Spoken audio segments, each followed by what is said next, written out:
Preparations for maintenance.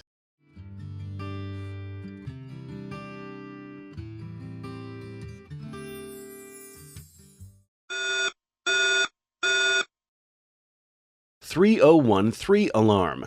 Abnormal battery expansion module communication. Please take the following actions. Check whether the internal signal cables of the ESS are not connected. Disconnect the power supply.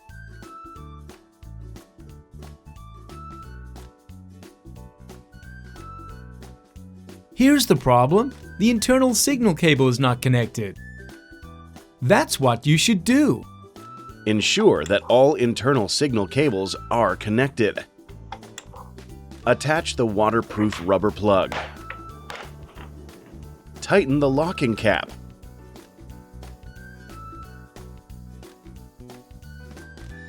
Connect the power supply.